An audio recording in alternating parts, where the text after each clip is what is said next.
ధన్యవాదాలు అధ్యక్ష.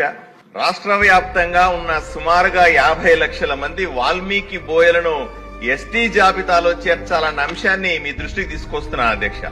దేశవ్యాప్తంగా ఉన్న వాల్మీకులు ఉత్తర భారతదేశంలో ఎస్సీలు గాను, దక్షిణ భారతదేశంలో ఎస్టీలు గాను ఉన్నారు. మన పక్క రాష్ట్రమైన కర్ణాటకలో కూడా వాళ్ళు ఎస్టీలే.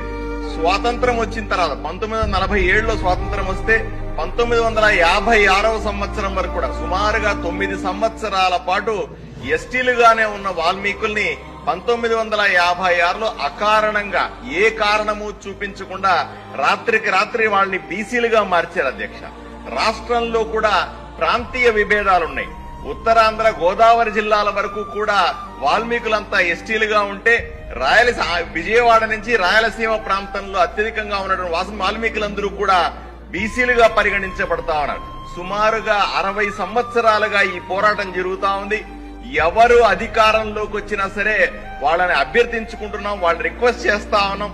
ఎన్నికల ముందు హామీలు, ఎన్నికల తర్వాత ఏదో ఒక తూతూ మంత్రంగా ప్రతిపాదన అశాస్త్రీయంగా కేంద్రానికి పంపించడం, అక్కడ ఒప్పుకోకుండా వెనక్కి రావడం జరుగుతుంది తప్ప న్యాయం జరగట్లేదు.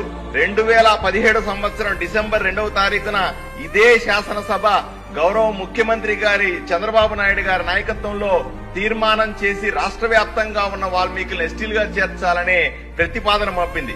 గత ప్రభుత్వం కూడా అశాస్త్రీయంగా పంపడం వల్ల ఈ పని జరగలేదు. ఇప్పుడు డబుల్ ఇంజన్ సర్కార్ ఉంది. నరేంద్ర మోదీ ప్రభుత్వం ఈ రోజు ఈ సమస్యను పరిష్కరించడానికి సిద్ధంగా ఉంది అధ్యక్ష. సరైన ప్రతిపాదనల్ని తయారు చేసి ఈ శాసనసభ తీర్మానం చేసి కేంద్రానికి పంపిస్తే నరేంద్ర మోదీ ప్రభుత్వం వాల్మీకుల్ని ఎస్టీలుగా చేర్చి 60 సంవత్సరాలుగా ఉన్న వాల్మీకుల కల నెరవేరుతుందని మీ ద్వారా ముఖ్యమంత్రి గారికి విన్నవించుకున్నాను అధ్యక్ష.